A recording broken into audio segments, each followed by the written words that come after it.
And here we are. Welcome, everyone, to the Arete podcast.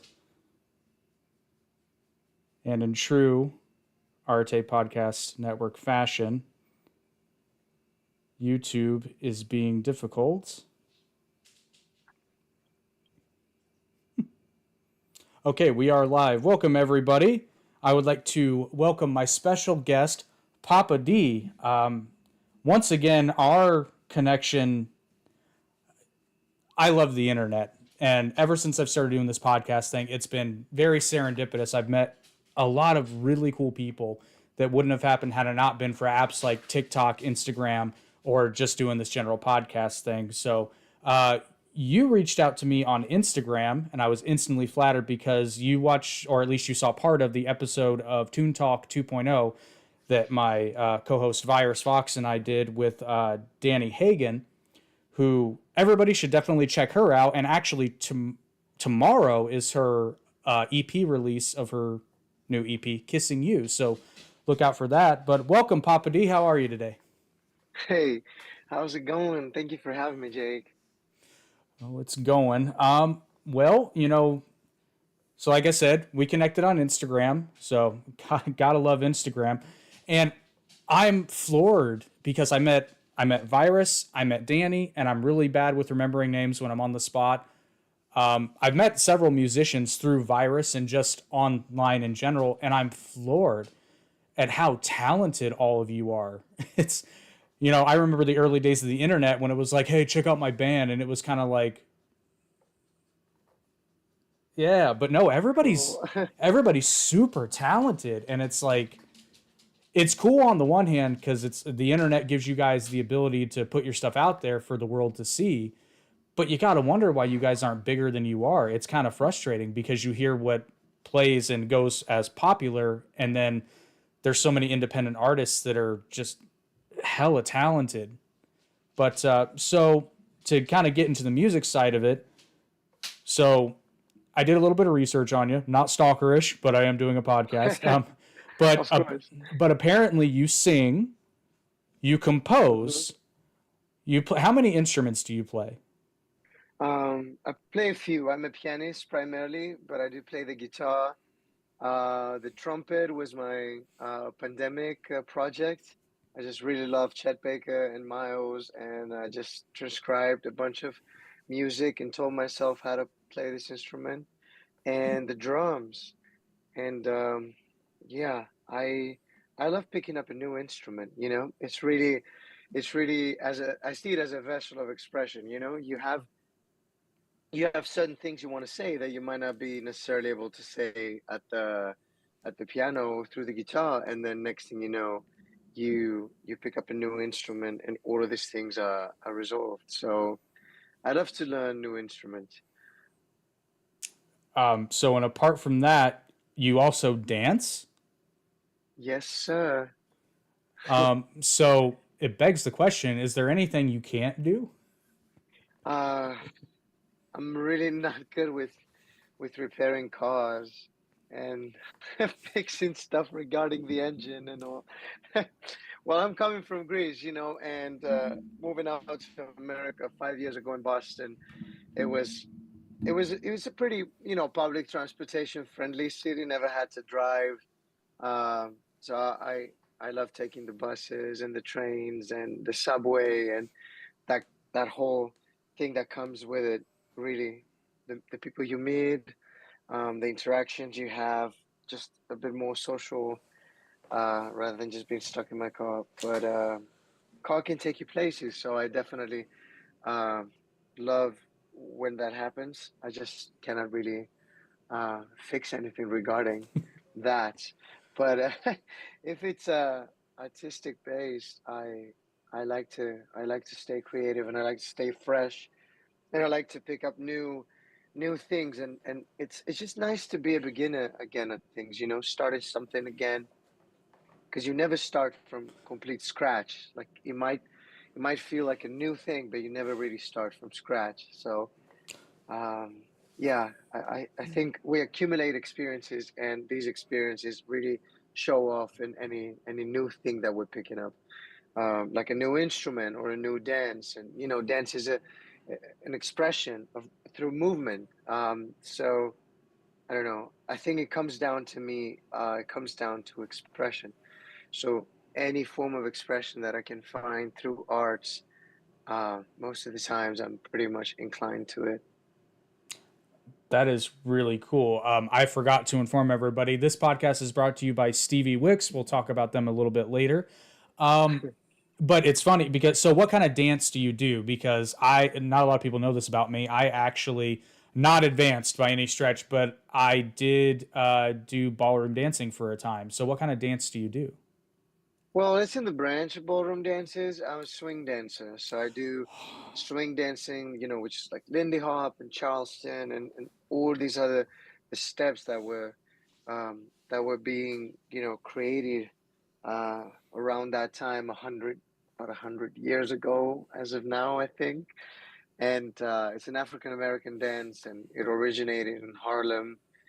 And for me, just because I'm not a dancer, I just really love to dance, and it just that ended up just taking me to a place where uh, I could share some of this knowledge, and I could compete and build a sense of community with a lot of wonderful people in Europe and in America.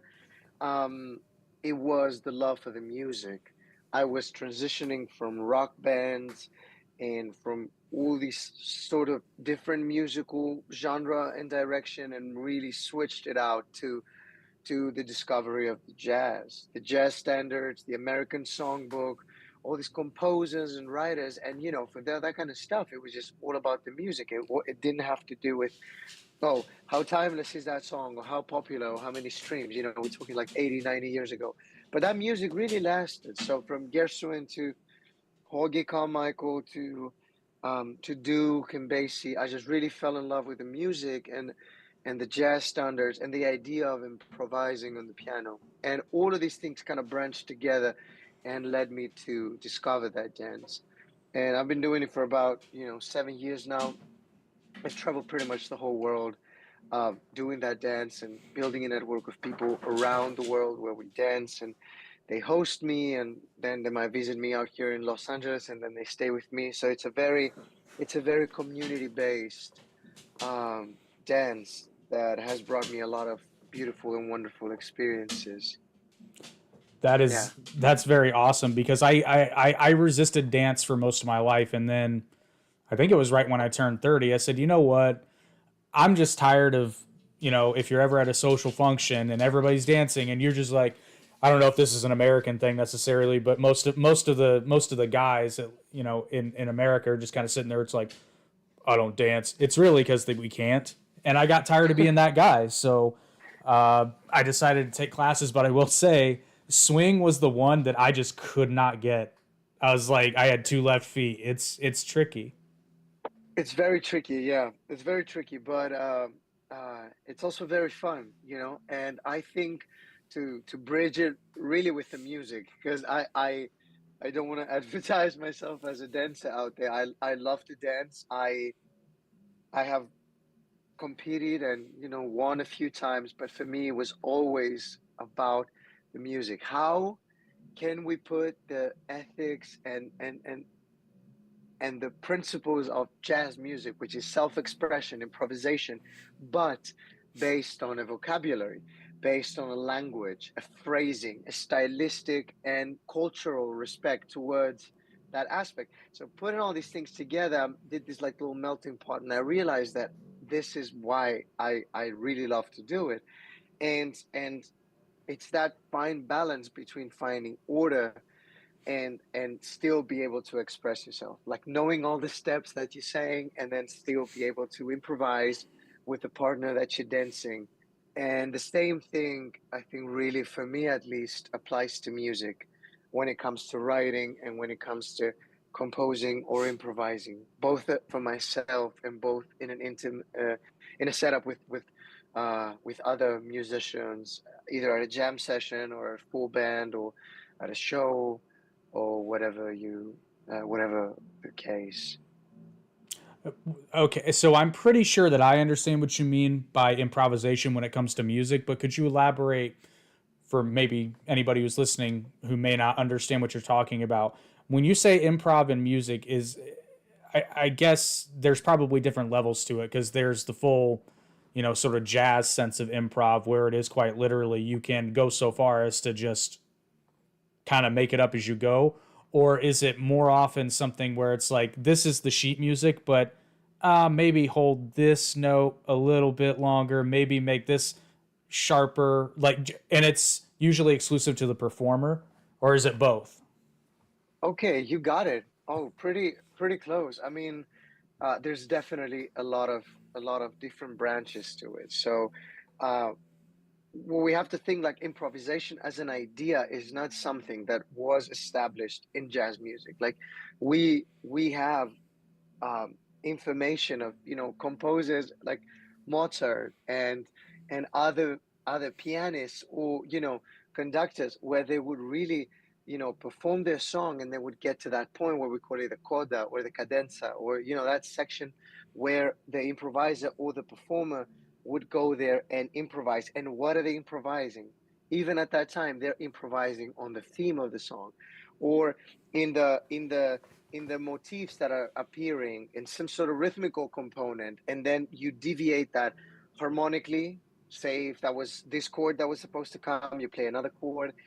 So you just find ways to variate that, but we definitely also have the improvisation that you're talking about, where you just see a piece of music as a lead sheet, like you correctly said, where you just take it for we just take it for a reference. Like I like to see it as a guide. Like this is the basic rhythm. These are the basic chords. That's kind of how it's supposed to sound. There's a feel to it and a tempo, and that really leaves stuff up to interpretation. So even if I don't quote unquote improvise, the song is improvised already. It's interpreted.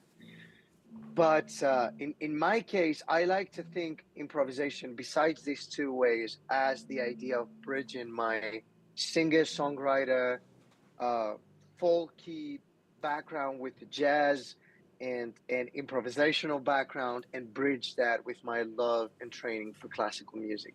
Because if the classical composers improvise and the jazz players improvise, and a singer songwriter goes out there and plays that same song every night, doing something a little different with it, within that bridge of all these components, you'll find me. So this is how I gained that inspiration and the challenge at the same time, to find a way to bridge all these things. And that's why I feel it's so hard at times, at least for myself.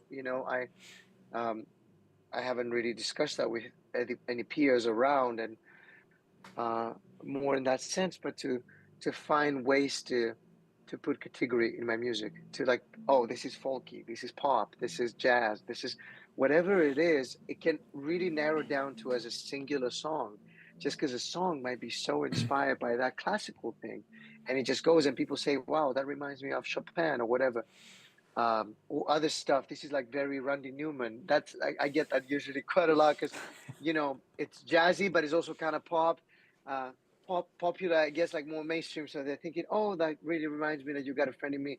I don't judge that. I think it's very sweet, because we listen to something, and you don't have to be the most experienced musician, but it hits something inside of you from your childhood, from your personal experiences, whatever you have listened.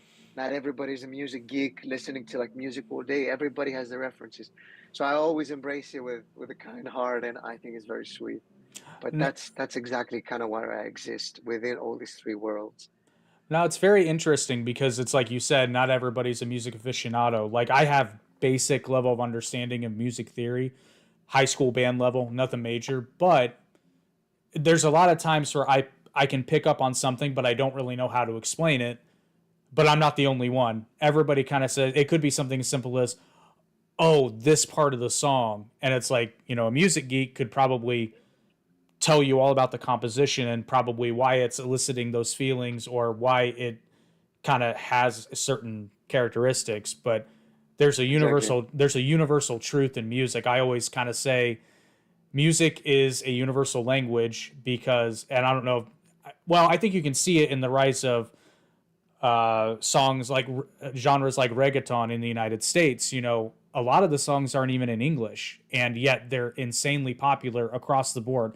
Like, sure, they're popular with the Hispanic community, but they're getting radio play And I, Yeah. frankly, when I was younger, I never thought I would see that in my lifetime. So it's really cool that people can resonate with music even though they may not understand what the words. And sometimes it's hilarious because then you learn what the words are and you're like, oh, I don't know, Oh. I don't know how that's on the radio, but it's probably because it's not in English. But I so we, feel you. yeah, Yeah, totally.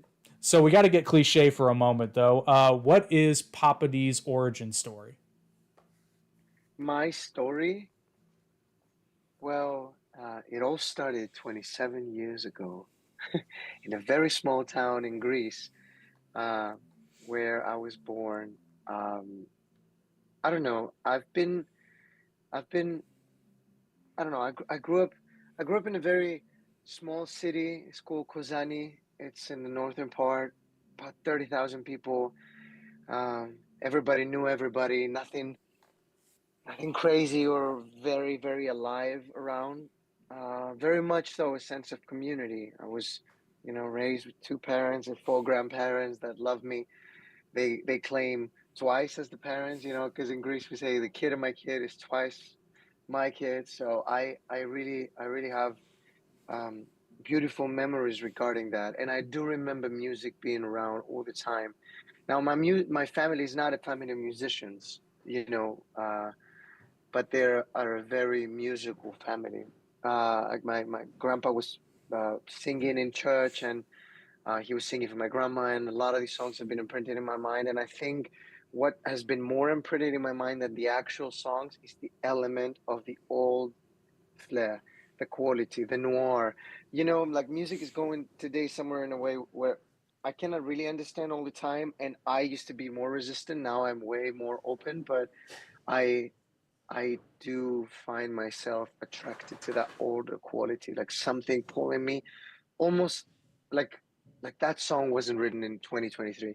This is kind of like subconsciously the feeling that I'm looking for, and I really really have found that, and I was nurtured by that from my family early on. Um, yeah, they started me in piano lessons. I think when I was 12 years old, which for classical music is kind of old if you think about it, But the story actually of how it started is pretty funny. I owe it all to my mom's hairdresser. This is how the story begins. But she she was married to one. She still is married, but she's married to the one of the most prestigious jazz pianists of Greece and the Balkans, very renowned. And he was the artistic director in my music school in Kozani. And I would just go with my mom, and my mom would get her hair done, and I would just play with my fingers the whole time. I had clay, I had something, I don't know what I had, and I was just playing with it all the time. And she saw she saw my flexibility, and she's like, "Why don't you start him in piano lessons?" So she still quotes me to this day. She's like, "Whatever happens to your career, don't forget your hairdresser." So this is kind of how it started for me. I took theory, and I took all this other stuff, and I got into bands around 14, 15 years old, doing small stuff around there and local and festivals and singing rock and pop and grunge. And it's so funny for me talking about these things over 10 years ago now, because it just feels so newborn, so beginning. But all of these things had to happen for me to be where I am today. So I don't like to look back on any regrets. I really embrace it for what it is, and I feel really grateful for all these things that I had growing up, because all these things slowly led me to singer songwriter, and understand that it's not just about being in bands. It's really about the personal expression, and hone my craft and honor my craft. And right before I got into university at 18 years old, we won a competition in Greece, and played in front of 6,000 people in Athens.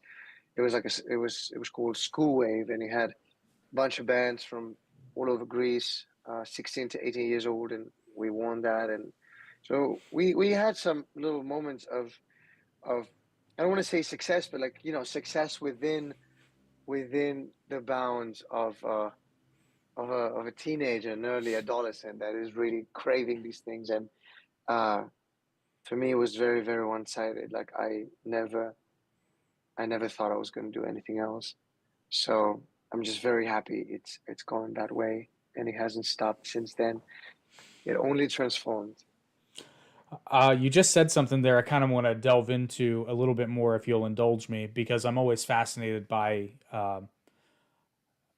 people's answers to this. Because I've met a lot of very successful people, both financially and I guess what you would call just in the general sense.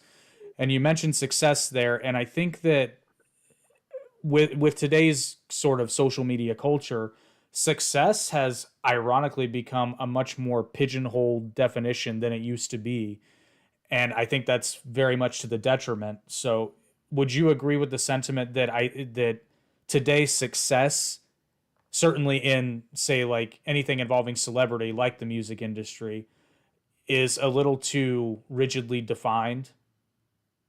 Well, I couldn't agree with you more. First of all, we have to define what is success in general, and second, we have to define what is success for ourselves, and if that's a thing such as success for ourselves.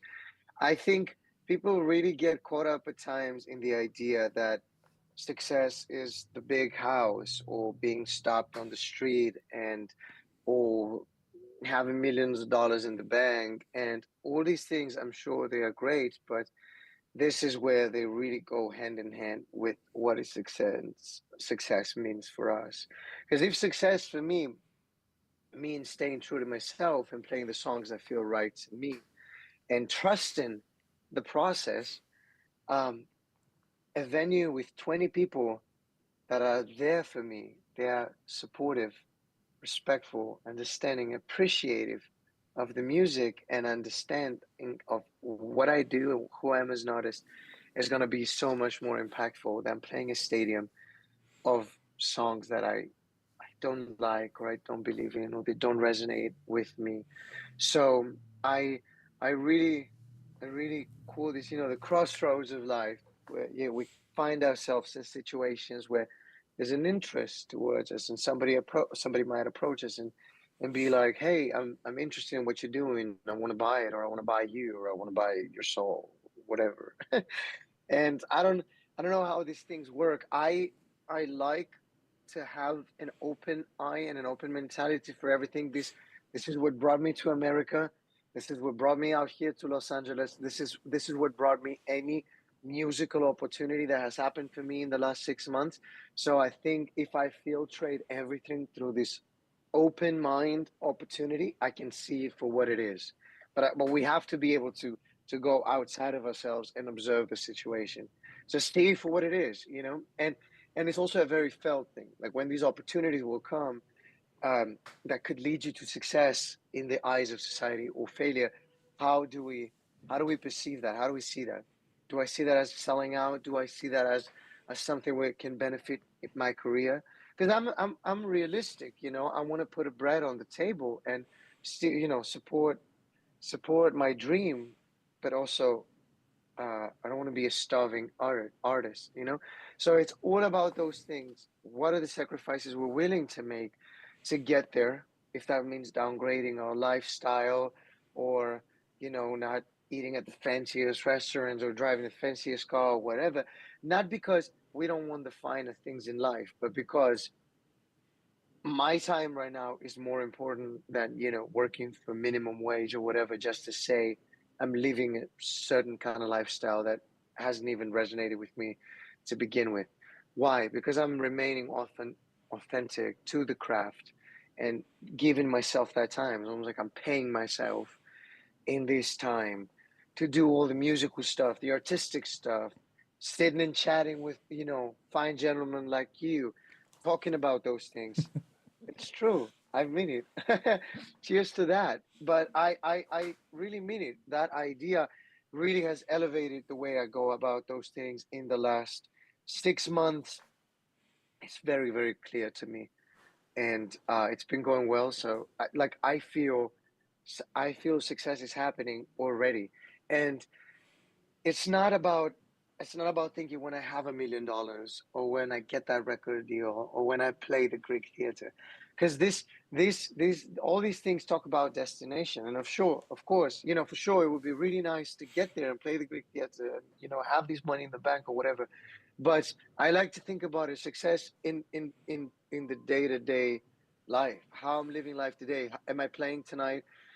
Or how many people am I playing? It doesn't matter. I'm going to put a great performance, and that thing only amplifies. So success, the lifestyle we want to be living, we live it already. That way, I'm not thinking about, oh, when I have that, when I have that. I just live like that already, and then one day it just comes and sits in here gently, and it's like, wow, you played the Greek in 1 week. So, in my mind, it's very clear how I want to go about those things. Very much so. And then one other perception I've observed social, not just social media, but kind of just how fast our world moves today is there's this other idea of success where it is instantaneous. I call it the TikTok 15 seconds of fame. However, it lasts a lot longer than 15 seconds for some people. But I'm butchering this. Diamond Dallas Page, I'm not sure if you know who he is, but he's kind of famous for saying, he was an 8-year overnight success. He worked every single day building his program. And this is after his initial retirement. He was a former professional wrestler who came up with a yoga system, which helped a lot of people, including myself, with chronic wrist pain. So shout out to DDP. But he jokes, he says, because he appeared on Shark Tank a few years ago, and he said by the time we got on Shark Tank, we'd already been doing this for 8 years, and then we became an overnight success. Yeah, Nobody sees the 8 years worth of mailing out whatever product you made or playing the small clubs or doing the free open mics just because for the love of the game, or the comic that bombs every night for months straight but keeps at it. So I like to, when I have artists like you on a podcast, I always like to kind of reinforce the fact that it's not like it's a journey for sure, but it's not like a pinpoint, like, oh, once I get here, I've made it. And the sooner I can get here, the better. It's a constant journey. And if you forget that part, you're robbing yourself and arguably the world of the really cool things that are going to come from that journey. yeah, I agree with you. That's very beautiful. Nice. I didn't know about that. That's a nice way to put it. Well, it's it's that embracing of the journey. It's the idea that you're doing it already and you're doing it because you love it. Now, and I'm not saying, it's all sunshine and butterflies. Not every day is easy and not every show is killer, but one of my professors at Berkeley was saying, you know, getting famous right before, they gave me my scholarship actually, so I was still in Greece. They came and they scouted for talent and they auditioned us. And she did a seminar the day before the audition and she said, you know what, fame, there's a little bit of luck involved. That's why fame is, there's a few people that are fame and there's so many others that you don't know about. It's not because that they're not good. Maybe a luck, circumstances, the right place at the right time, all that kind of all that kind of good stuff. But she said, let's just be good. She's like, let's just be good for the beginning. And then fame might come or might not. It doesn't matter. But let's just be good. And I tell you this, I'd rather have 20 people know of my music and know what I do and are very, very much keen to that and love it, than that can speak the highest and really, really understand what I'm doing, than have, hundreds of people just because I'm social and ongoing and they're all saying, oh yeah, we know Papa D, but he's not that good or whatever. So always taking time to go back and hone the craft. And I think moving into such a busy lifestyle in country like, America, that was one of the biggest things I had to learn how to navigate. All of a sudden I cannot practice 8, 9 hours anymore. I cannot just I just don't have that time because you have to work, you have to do all these things. So that doesn't mean we downsize in quality of the art. I just still had to find a way to manage to to do these things and still show up artistically and creatively, and just be able to zone in a little bit quicker. I sound like a machine. It's not a machine. It's like things that I've been thinking that I'm like sharing now with you, that I kind of go by and try to apply. Try. It's not every day, but I try to do it every day, because I know that there's consistency there, and consistency is the thing that has taken me places since day one. So it's just understandings that I've had along the way that I'm sharing with you. Yeah, consistency is rule number one that we talk about in the Arete podcast network. Community of independent creators, podcasters, but we give free resources to help everybody who wants to start a podcast. But we say in our first tutorial video, your two biggest ingredients are consistency and speed in the beginning, speed. But consistency is number one, because I'm telling you, we've had growth on YouTube simply because we refuse to not put on a show. Sometimes things happen and it's unavoidable, but I've done podcasts. We have a couple of different podcasts, two of which we do weekly. I've had weeks where I didn't want to do any podcasts, but you have to do them, because if you're not consistent, then people think you're not doing it anymore. And then you also lose a little bit of what you've built, so it's very frustrating, Yeah, especially once you start to get some momentum or get to a place where you feel like your talent is finally growing and your art and your product or whatever it is are growing. But speaking of product, I have to let everybody know, like I said, this podcast is brought to you by Stevie Wicks Cool Beans Candle Company. Halloween is almost here, so I'm going to keep this brief because I'm having a lot of fun talking to Pappa D, but we got to pay for the podcast. You can still get your Halloween candles. Use promo code Arete to save 10% off your order. They are available until October 30th. Get them today. Wow, that's good. Get them today and celebrate Halloween in style, and then be ready, because by the way, if you subscribe to the monthly subscription box, you will still get the Halloween box this month if you subscribe by October 31st. So that is available as well. You mentioned a culture shock, and I wanted to bring that up, so it came up very organically. Would you say that was the biggest culture shock? And actually, let me back up a smidge. How long have you lived in the U.S. for? well, a little over 5 years. I moved in the summer of 2018 in Boston for school, and there was the pandemic and all that kind of lovely stuff that everybody knows about, and I was all over the place. I didn't really have a home for a year and a half. I lived in Europe, I lived in the US, and then officially moved to Los Angeles about 2 years ago, a little over 2 years. So 5 years in America of um, great turbulence, so to speak. But I think that was just the whole world, not just myself. But a lot of realizations, a lot of different experiences, eye-opening, how people go about their things. So definitely culturally shocking, but um, in other ways, not so much. Yeah, I wanted to ask what some of the big culture shocks were. I love talking because there are a lot of Americans who have never traveled outside of their state, let alone the country. Um, and those of us that are fortunate enough to have traveled to other areas of the world, it's always very interesting to talk to people because, like every culture, there are things that are ubiquitous to you that the rest of the world just doesn't seem to understand. So, what were some of the big culture shocks coming from Greece to the US? Well, definitely. Well, before that, I guess it would be nice for me to address that I knew for many years that I wanted to move to America. It was either going to be that or Europe, and I I had the pleasure through dancing to travel around the U.S. and around Europe and around the U.S.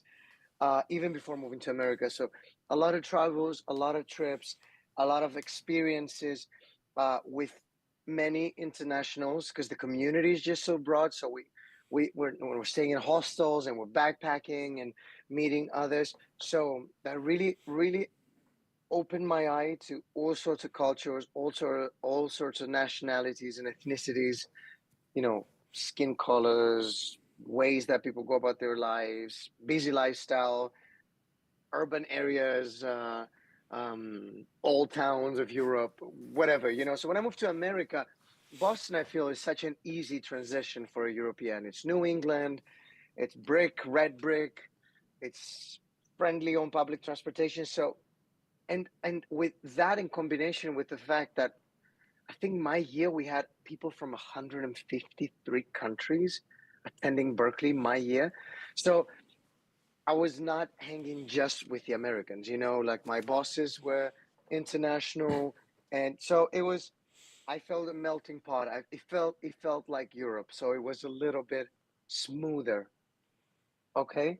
Um, I feel you don't really experience America unless you drive it, drive through it. Really, the drive through it, take a train. I did it all.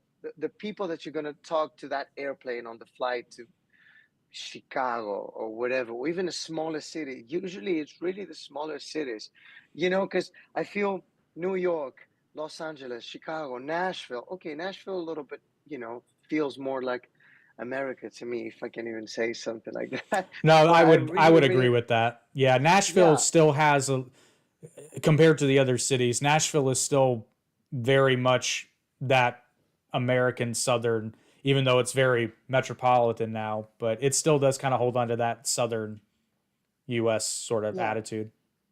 yeah. This was really the places where I really felt. Uh, I wasn't necessarily culturally shocked. It was just more about all the things that, you know, we see in the movies as a kid or whatever information arrived in Greece and all that kind of stuff. So I really, I really loved it, you know, all of it. New Orleans, Nashville, Austin, Texas. The the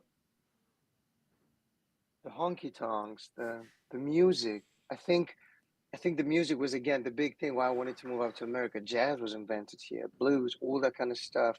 Um, the songs I've been writing since, you know, 13 years old, they were in English. I never wrote in Greek.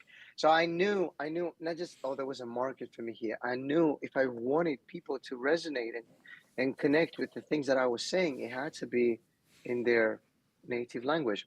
So, um, but yeah, to, I guess, you know, wrap up the question that you were saying, really, really, if there's even such a thing as culturally shocked for me, that happened in more uh, the the smaller areas and little towns that I drove through during my trips. But one thing that was shocking that didn't have to do with the people, it was the lifestyle, the whole idea of you're just going for that thing. That opportunity is there, but it's not going to come to you. You just have to go and grab it. That pace of life, how people, you know, really necessarily didn't stay up that late or work, just working all the time. And I just wanted to see a little bit how I can mold myself into that. Because yeah, I work all day, but I work on music, and to me, it doesn't feel like work. I'm a hard worker, but I'm not hustling in, you know, like a job that I don't like or whatever. And I did that stuff. Everybody did it, so I'm not judging it. I still feel it was a very important part that I had to experience, and I had to do that and see how that feels, and really really understand how much harder I had to work on my music. But but yeah, that idea of how people uh, how much they work and the way they live their lives was just a little bit different at the beginning. Yeah. What do you miss the most about Greece? The food, man. How The did I food. know? How did I know you were going to say the food? The food is just, it hits home. It really hits home. Fresh, um, tasty, homemade. So yeah, I had to learn a lot of these recipes to make them here on my own and find some really good Greek restaurants that make that kind of food. And I don't know. It just felt nice to take my friends there and treat them. And I realized that a lot of my friends here that are primarily American lately, through, the open mics and the performances and all that kind of stuff. They're very sweet and eager about it. They wanna know more stuff about Greece, and they wanna ask me about mythology or whatever, and go to. They're like, "Wow, is that authentic? How do we go to that Greek place? What shall I order?" Just a lot of these things that are a sincere reaction to where I'm coming from. So uh, I'm not. I'm definitely not like uh, a patriot, so to speak, or whatever. But I love where I was born. I love where I was raised. I think it's how we were brought into the world, and we cannot really change how we were brought and where we were brought. We can see what we can do with it. So that thing of letting go and embracing really, really, really brought peace a little bit in my life, which was very, very needed, because then you want to have your life in order and organized in order to be able to go and deal with the chaos that is going on out there. Yeah, very good. It's so funny you mentioned that. A couple of years ago, there used to be a very, very good, like best Greek food I've ever had. It was a restaurant owned by an older Greek couple, and they would actually, it was very frustrating. They would periodically, a couple times a year, go back to Greece, and they would just be closed for weeks or months at a time. But sadly, it was more than a few years ago. I think it was about 10 years ago that they closed, and it was the entire city mourned. Wow, where was that? It was technically the south side of Indianapolis in Indiana. Yeah, I was in Indiana this year, and the guy who hosted me knew that I was Greek, and he took me and he said Indianapolis had like one of the, not the biggest, but he had a pretty big community of Greeks, which seemed kind of surprising to me, because it's considered Midwest, right? Like Yeah, yeah, Indianapolis, is it yeah, Midwest? yeah. But Yeah, here's the funny thing about Indianapolis, and a lot of people don't know this, and I'm not like sticking up for my city, although I Indianapolis, it's not that it gets a lot of hate, but it just doesn't get recognized because Chicago's right there, and then Cincinnati's yeah, right there. Indianapolis has a huge population of like basically any group you could think of. Like a lot of people don't know this. There's where my business is. We've got, I'd say, within the equivalent of 5 city blocks in either direction, there's a couple mosques, there's a Jewish community center, there's a Korean church, there's all kinds of Greek Orthodox churches up there, and there's a huge community of like Indian and Pakistani immigrants. There is a fairly sizable Greek population here. hmm It's just a little bit of everything, and it's always surprising because one thing Americans do, or at least I did, I can speak for myself, is we kind of do go through our life with blinders on until something's pointed out to us, and then we notice it because we're always just going, going, going. But then once you notice it, it's like, oh, I see it now. yeah, It's quite funny. But yeah, so Indianapolis, for those of you, I mean, the one thing about Indiana is it is kind of all about food here. I can't I love it. I can't really explain it. I'll put it, but I can explain it with a story. So, in my hometown, there was a local community of basically like Main Street businesses that fought tooth and nail for literally almost a decade to get the most basic things for pro business shops and all that, and it never ended up happening. But they opened a Portillo's in Fishers, and for 4 months they had someone directing traffic for their drive-through with 2 lanes. So it's that's Indiana for you. But Indianapolis does have a lot of hidden gems, including a lot of really cool places to see live music. So if you're ever in town, we Oh can my have some God, that would fun. be amazing.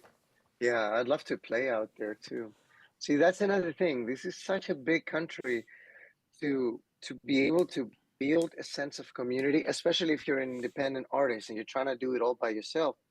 A lot of questions have been lately arising to how do you do that? Like, how, even if I have a following, and I have a momentum here in Los Angeles, how how do you go to Indianapolis, or how do you go to Austin? How do you go to Nashville and start playing? You like have to live there.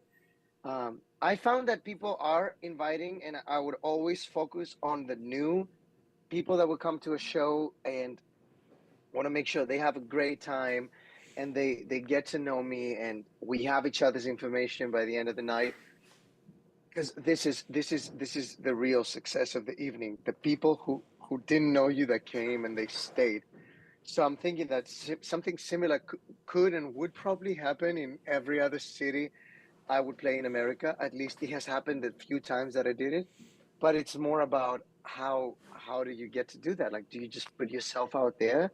Do you just drive yourself out to Indianapolis and spend a week with somebody that you might know there, or get an Airbnb or whatever, and just kind of go out every night and play? So this is something that I've been thinking as an independent artist. Just kind of like the next steps towards expanding a little bit on your audience, like growing the people that hear you, and trying to engage them with your music. So this is something that is not frustrating, but it keeps me thinking, because I haven't figured it out yet. Um, I wish I could answer that question for you. I can send you a few places that are here in Indianapolis. I would imagine it was just like you said. I imagine you pretty much just call them up and see when their open dates are. But yeah, that would be fun. If you do come to Indianapolis, let me know. I would love to see you perform live. Yeah, it would be amazing. You said something in your interview with Shout Out LA, and I'm quoting you here because this one really resonated with me. You had said, quote, I found a curse in that ability for the majority of my life where doing many things and being able to express myself in so many different ways, genres, and setups was considered an act of indecisiveness. That is my life. Wow, I don't know how you dug that up. Wow, man, I really appreciate that. Thank you for taking the time to read. I really, really appreciate that. I mean, yeah, but that resonated with me because not, I'm not trying to tell my life story. We're here to hear your life story, but just to give you some idea, Please. I mean, I've got a background, went to school for multimedia and communication, specifically motion picture and television editing, but I had to do a little bit of everything. Quickly discovered that I love doing my projects, but being hired out is terrible because you're being asked to do things by people who don't know how to do what you do, and it's very Hmm. frustrating. So very quickly, found out, and then I went into just a completely segue in life, but I always kind of had that love for video and production and media in my heart. And then podcasting became the easiest thing in the world to do. And it's so easy to do that we now have six. So I definitely relate to that. But they're all different. And I always feel like I have my hands in so much, but I just can't stop myself. But I always question, I'm like, am I just indecisive or am I asking too much of myself? So I'm wondering, have you answered that question? Well, to answer that question, I got to tell you first where that whole thought process derived from, and it was from the early bands that I used to be. I used to be in a couple of these bands, and when things started getting serious, I realized the guitar player is so good at playing the guitar. The drummer is a drummer. Is a phenomenal drummer. The other guy that was playing bass and singing with me was a fantastic singer, and that almost made me put myself down, thinking, "Wow, am I a fantastic guitar player? I didn't feel like one. I was a fantastic singer. I didn't feel like one." What I did was taking all these pieces and gluing them together. So I was there to sing and play the rhythm guitar and compose the songs and glue all the sections together. So the one player's technicality with the other player's musicality and the other, I would just bridge all these things together. So I realized for me it had to be art, and it just had to be the vessel. Just that idea of putting these things together and embracing for what it is. So I don't have to be the greatest pianist in the world that ever lived for me to be able to express myself through the instrument. So it just only all became a part of unity, where for somebody to understand me or like get to know me, they would have to know these things that I'm doing. Otherwise, they're getting glimpses of me. Like if we sat here and we chatted only about dancing, that's great. That's a huge part of my life. But it's a glimpse of it. It's not because you don't know like anything about the music stuff or the scoring for films that I've done, or or the teaching, like how I love to like have students and teach them how to play the piano and do all these things that I know already, just to share that knowledge. So it's just I just understood that it is a round thing that is happening for me that entails all of these things, and then things would weed out with the process of elimination. Something that doesn't inspire me anymore, or something that just really picked up, and these things, they're still part of me. They're just not that active. Like if I go on tour tomorrow and I start playing shows, yeah, well, I'm not really gonna have time to dance that much, but I still love to dance. So it was just for me finding a way to be okay with myself and be okay with that. Growing up in an environment where everybody was asking you, what do you want to be when you grow up? What are you going to do? And it's still art, I wasn't a butcher during the day and then worked at a bar, and then m- being a mathematician, just like everything is art. So I think that's what made it even a little harder, that it's art. Just decide, like, you want to paint. Do you want to make sculptures? Do it. But for me, I understood that it's all coming down to expression. And if I don't suppress that, it can like take me places that I could never have imagined. So yeah, that was a big light bulb moment for me. Really changed my life. Yeah, definitely can relate to that to a certain extent because you just made me think of it's kind of related to what you said. My biggest hole as far as talent goes was in graphics. I was never talented. I never got properly schooled on how to do it. And then I got a new tool, and not trying to toot my own horn here, but if you look at the various YouTube channels that I'm involved in, overnight, all of our graphics work got noticeably better. And it's because we found a new tool that just made it. And now I find myself having a lot of fun making thumbnails because I now have this tool that makes it so much easier. And now it's expression instead of a job. Yeah, totally. No, totally. I completely agree with you. But so I did listen to quite a bit of your music, and I'm not lying. I liked it all, but and I think you did this on purpose. I can't peg you into a genre. Like I think you kind of alluded to this earlier. Like this song might be more of a pop song. This song might be a little bit more. However, I do get kind of like a late 70s, early 80s vibe on most of your Hmm. music. Is that intentional that you don't want to be sort of a single genre or even really like two genres? You're just kind of I get the sense that you're very much like a this is the kind of music I want this song to be and just make it. Yeah, no, 100%.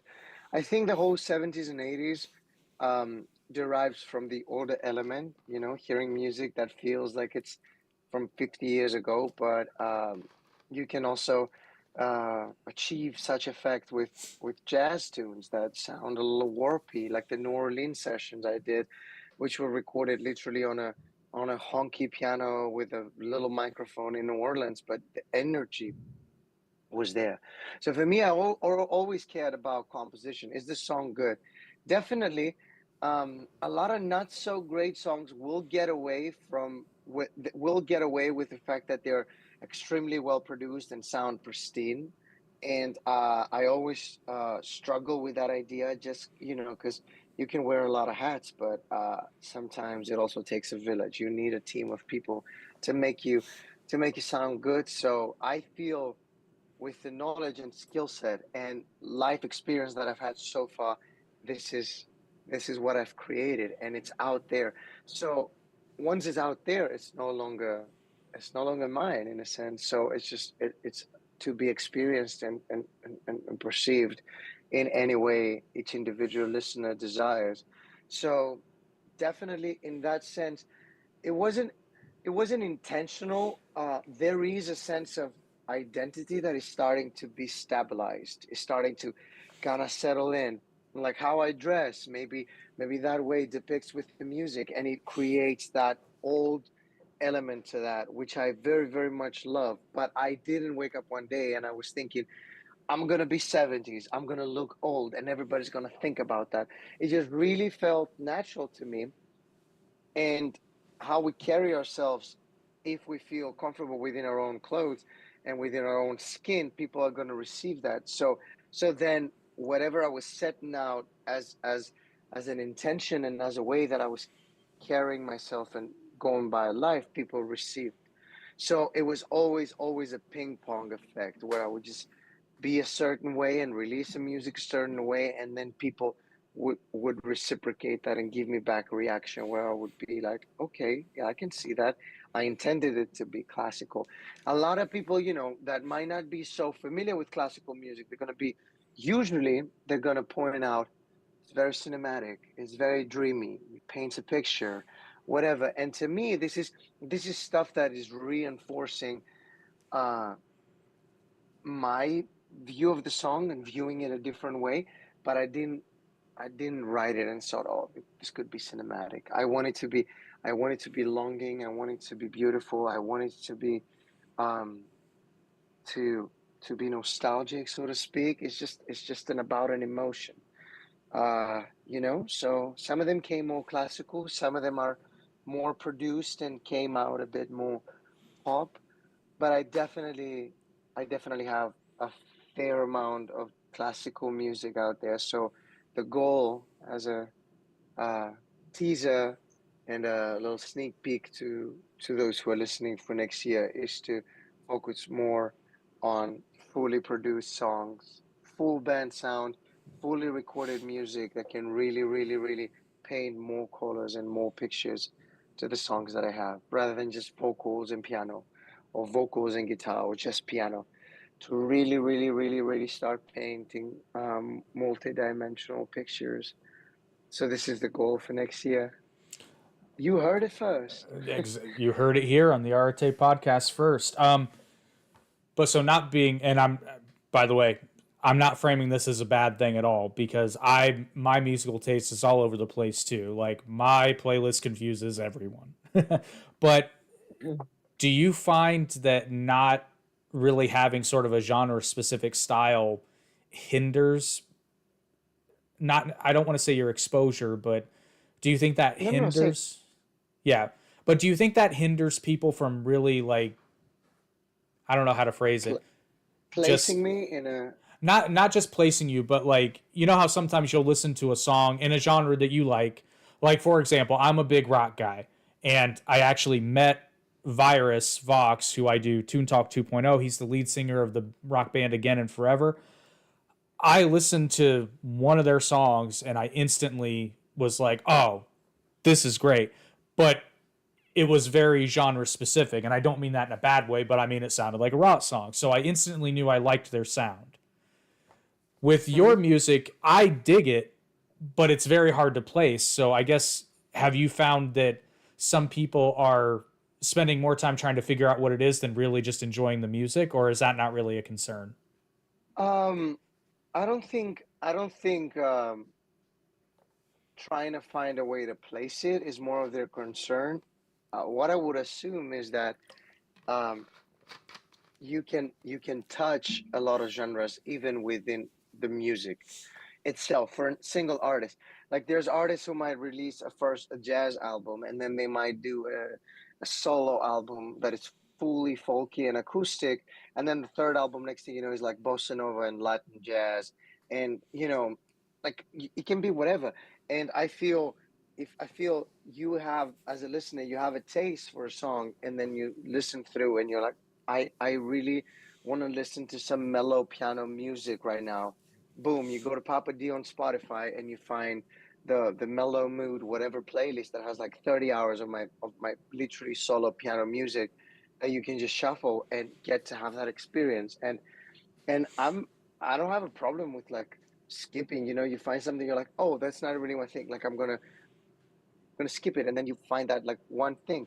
And I think it's just that knowing that I can express myself in these ways, know that I can cover all these different sorts of people with their preferences and their choices of going to when it comes to music. And uh, and that's as far as the recording side. As far as the performing side, it's a little bit more settled because I know, and the people that listen to me, they know they're gonna have this, piano and singing performance that is gonna have a wide variety of volume. It's gonna be very intimate, and it's gonna be very swelly and powerful. So, um, really, just that. Yeah, see, I would assume that to be the case too, because kind of the infamous story, which it might be an urban legend, but the story goes like Queen again, rock band, and then they all of a sudden decide their next album's gonna be an opera, and everybody told them they were crazy, and then well, we all know who Queen is, so A night at the opera. Yeah, mm-hmm. I just liked because it comes again from the intentions of why we're making music and all that kind of stuff. I haven't thought about making popular music or whatever that means yet. I do want my music to be heard by a lot of people, but I didn't set that as an intention at the beginning. And the thing that we sometimes forget is that artists get caught up in the idea that, oh, I have to put a show like that because then people are going to like it. The audience, most of the times, they don't know what they want. They're there to see you. You know what I mean? Like they are on the other side of the stage, and then you're on this side of the stage, and they're watching you. They're here. They're there to be entertained, or maybe to relax, or maybe to feel something, or most of the times they don't even know why they're there for. So by me paving a way and paving a direction, you're just kind of inviting them. You're not grabbing anybody by the hand. You're just saying, "Hey, I'm gonna go this way. This song's about that, and yada yada yada, and it goes like that, and it has these things, and you don't even have to explain it. Like I'm not like my grandma liked to quote it, like when you like chew the food, and then you just like feed it to the mouth, so it's more chewable. It's not that kind of information. Like I want you to experience that and perceive it any way you want it. So I don't like to say so many stories about my song or express the craftsmanship behind it, and or it was written because I thought about this chord, and then like show off or whatever. It was written when it was written for whatever reasons it was written, and it says these things. Does it touch you? Does it move you in a certain way? Then great. I'm very happy. But I never thought of um making it digestible. This is a song about love, and this is a song. Yeah, they have concepts, but it's really up to people's interpretation. And I feel very, very grateful that I have managed to maintain that and not start to think in any other way other than whatever the song asks for. Yeah, it's funny how that seems to ring true across any sort of artistic endeavor, even what we do, because we've had some clips, namely shorts, go semi-viral, and it's always the ones we never expect. Like we make some that we engineer, like based upon what the conventional wisdom is of this is how you make this popular, and they usually don't go very far. And then the ones that Hmm. always shock me are the ones that I'm like, oh, this is way too niche, or this is way, like nobody's gonna love this. Like I'm making this because I nerd out on it, but then those are the ones that get all the views, and it always floors me. So I don't even try to make things go viral anymore. It's like you said, I just make what I feel like making and then just put it out there, and if it goes anywhere then great, and if not, it's interesting how that overlaps. But that does lead me into Yeah, another question for you. Other than music and dancing, is there anything else that you just nerd out on? I love cooking. I love food. Really? Yeah, Okay.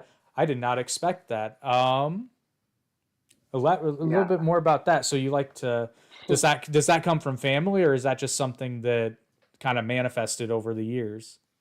It comes from um, having a sister in my college years in Greece that was cooking always for me. Family is 1 hour away, never had to cook.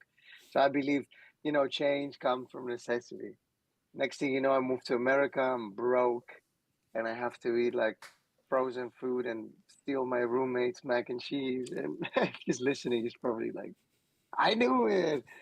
But but all I'm saying is that it's a lot of these things I didn't have moving out to America, and it wasn't easy. And I don't have to, you know, talk about my story in that way here, but I'm sure a lot of people can relate. So when things started to go a little bit better, I didn't think, oh, now I have money, I'm gonna treat myself and all that kind of stuff. I just more thought, uh, wow, what a gift to be able to just go and enjoy a beautiful meal with, a loved one, or just by myself, like almost treat myself, so I really set the foundations through that, right when I moved to America. And nothing but time over the pandemic, I would cook my food, and I would, grind my coffee in the morning. Just really little simple things that really can upgrade your way of living. Like I'm making really nice salads, and like tuna salad, and like nice bagels, and then to eat during the day. And then I like to make dishes like for, for dinner or lunch. Just I like to make my steak, and I like to make my fish, and I like to make my, a nice pasta, and some more like Eastern European dishes that I learned while I lived there. So just always looking. I'm really bad at desserts because I go like my grandma. I go by feel.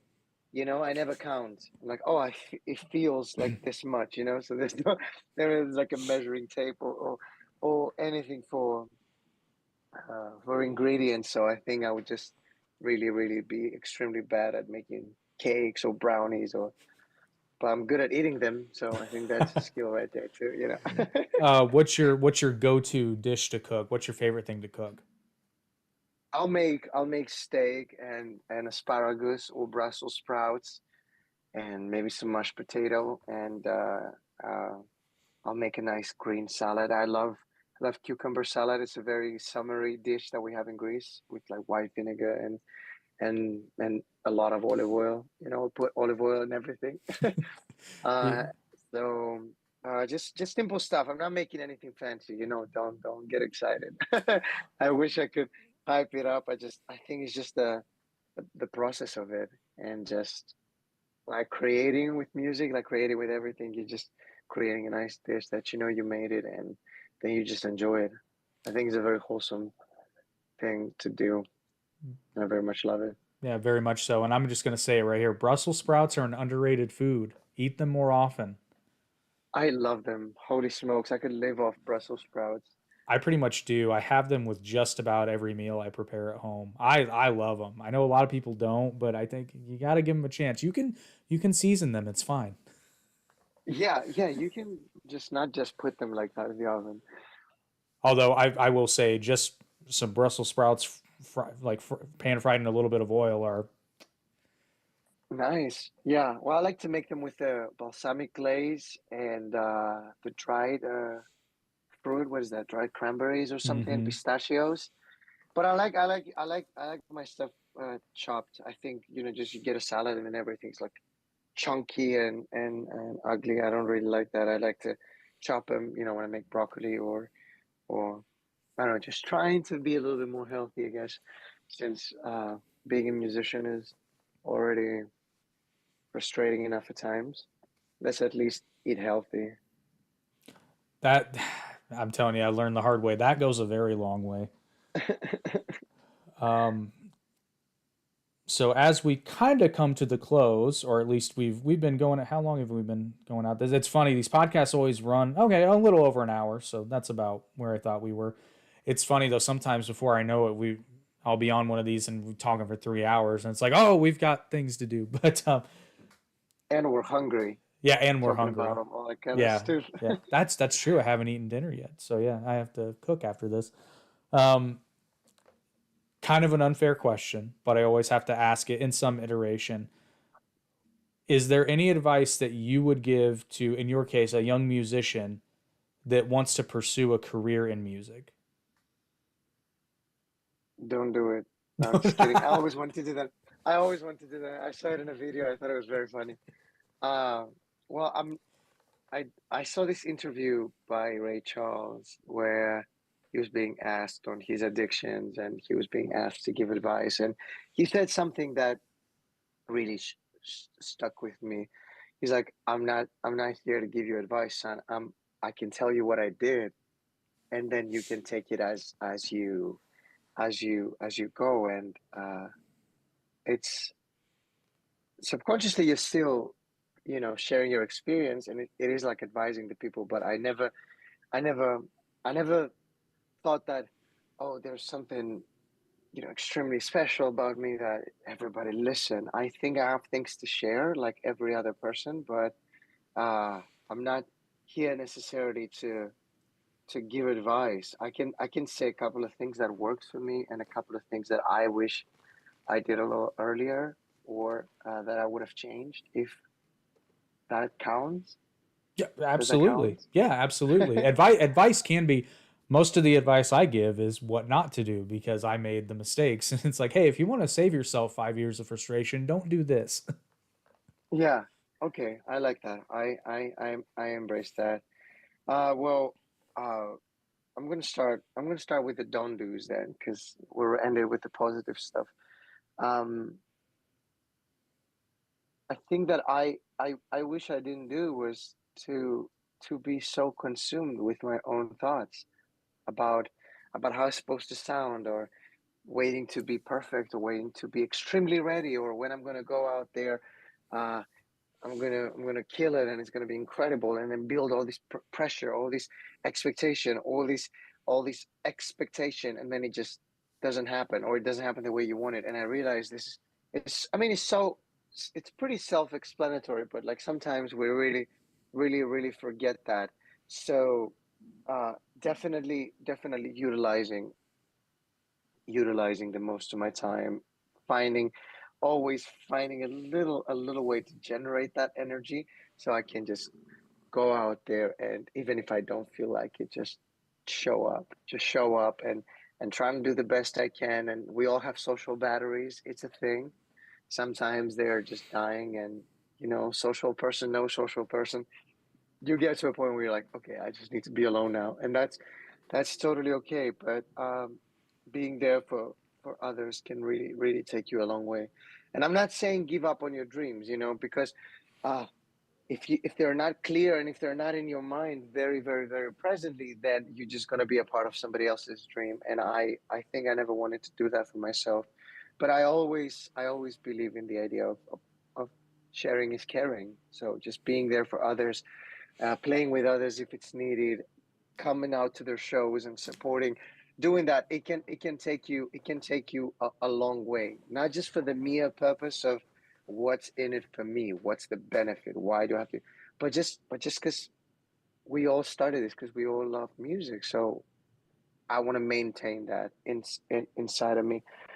So definitely just showing up, and a couple of other things is to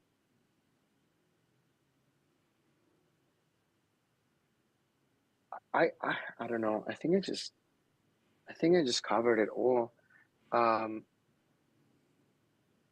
See, I'm not bad with advice now. You're just like making me think and stuff. Well, no, I chuckle because of how much of this crosses over into the like, I'm so not putting podcasting on the same level as, like musicianship, but it's just the example that I know. I wait, most of what you're saying is the same, because it's like you said, to don't wait for perfection. That's what it really means when we say speed. When you're starting, consistency and speed is, don't wait for it to be perfect, because if you wait to it, what I found, there was I'm not gonna name drop her, but she knows who she is.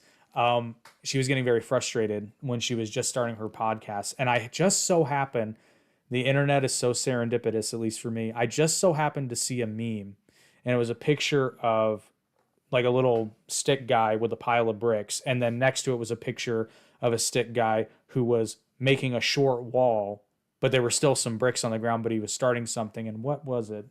Actually, I'm going to find it because I don't want to misquote it, because it was very it helped a lot. Yeah, of course. She thanked me for sending it because I was like, oh, it's so funny because this is exactly what she needed to hear. It wasn't just her either. It was also my part. I will name drop him. My partner was getting very frustrated. My other podcast partner, because YouTube can be a very frustrating game because you go for months and months and months and there's no growth, and then Yeah, no, 100%. yeah, you will grow for sure, but there are periods, and then life happens too. I'm sorry, Well, I just cannot find this until thing. no, no, just until you find it. Like, I completely agree with you. Like, you're supposed, like, these things that we're saying, they're supposed to apply to all of these other things. It's not necessarily musicians' advice. It's things that apply in life and in other professions and arts. So, um, I think it's supposed to apply to everything that we do. Well, I can't find it, but it said it was. I think what it said was increment. I think it was incremental improvement is better than instant perfection. Hmm. Yeah. Well, a lot of people think that I'm gonna write that one song and it's gonna be $1 million song. And I love the idea of just sitting and writing every day. You've seen it in writers. You've seen it in in novel writers and storytellers. You've seen it in as early um, um, footages of composers like Gershwin or any other greats from the American Songbook where they're talking about writing, 20 songs a day, to as newer and contemporary ones such as Ed Sheeran, where they sit and talk about that. And he's saying, I'm writing and I'm writing and I'm writing, and some of them, most of them probably will be scrapped, but there's just that one thing that is going to come out of that, because you have to like love the writing process. This is how I feel. I love to write, so I'm going to write, and I'm not going to have judgment while I write. I'm going to write the song, and I'm going to write it for what it is, and then I'm going to come back to it and look at it and think, is it good? But like, you have to be honest there. Like, is it good? And I don't like to trash. I don't trash anything. I'm not a hoarder, but I don't, no soldiers left behind. I give love and hope to all of my songs. And if it cannot be used for this, it's going to be used for something else. But I also have learned the hard way to be honest about something and be like, just, oh, that's not that strong. Let's rework it. And some other days, you're just going to get that blessing and something will just happen and it's going to be great. And it's going to feel great. So I'm looking for those days. So if I'm gonna have one of these days every 30 days, um, uh, then um, then I embrace it. Sorry, did it cut? I'm so sorry. Just for a brief second, you're fine. You're still on. Um, Yeah, I was kidding. and I did find it. It's actually I didn't know this. It's actually a quote from Mark Twain. Continuous improvement is better than delayed perfection. What's that? Continuous improvement is better than delayed perfection. I love that. I Yeah, love that. and I'm so proud of her because she doesn't believe me when I say this. She has an exceptional podcast. It's a great idea. It's more entertaining than you think. And you're not bad. You're not a bad host. I keep telling you. You're very very good at this. I was shocked how much better her first podcast was than mine. It's but I don't know. Unless you want to take the conversation somewhere else, we can talk about anything you want to plug or upcoming events that you're going to be playing or anything like that. Well, I am doing a lot of shows lately. It really picked up after Memorial Weekend through the open mics, and now been getting my own showcases with other artists or solo performances, full band, all sorts of things. I'm playing tomorrow at Yi Cafe. It's in Koreatown. It's a beautiful, beautiful tea place. They have a piano bar. They're like, it's not a bar. They have like, but they have a grand piano in a recital hall, and just take people sit and enjoy their tea, but it's just a very respectful audience. And I'm trying to make this a monthly thing. This is the second time I'm doing it. And then Friday, I am playing my first So Far Sounds show in Silver Lake. It's at a secret location. I think the location has just been revealed. So everybody can find me on Instagram at Pappa D Music, pretty much every streaming platform and YouTube and all that kind of stuff. Papa has two P's, so Pappa, Pappa D, D for Dimitrio, music. So the website is up and there's all this kind of good stuff that is happening. But that show, I'm pretty excited about it because it's the first time I'm doing a So Far Sounds, and hopefully I'll be doing one with them every 2 or 3 weeks. So yeah, there's a lot of great stuff that is coming because we set intentions for them, and I like to see it for what it is. Now it's a time of fruition, and there's a lot of shows happening that wasn't the case 6 months ago. Same way I was okay with it 6 months ago. Now I'm okay with it happening, and there's momentum. We're riding the train, and if that thing slows down next month, it's going to be a great opportunity for something else, whether that's recording or more uh, composing. So I always like to think about it. We stay in that loop and things just shift energy, but the momentum kind of carries through. So as long as we keep going forward, even for a little bit, pivoting in these directions, everything kind of works towards the same result. So I took away the judgment from it, and I'm in peace with it. And uh, when it's good, it's gonna be good. When it's not good, it's not gonna be good for a little bit. But we cannot hoard to anything. So uh, I like to I think I like to close it with that because it's really really special for me. Very good. I dig it. By the way, everyone, if you're watching this, his Papa D's link tree is in the description, so you can find all those links. You don't have to search for it; it's right there. You can click them. I would check him out definitely. I check him out everywhere, but his Spotify has a ton of content.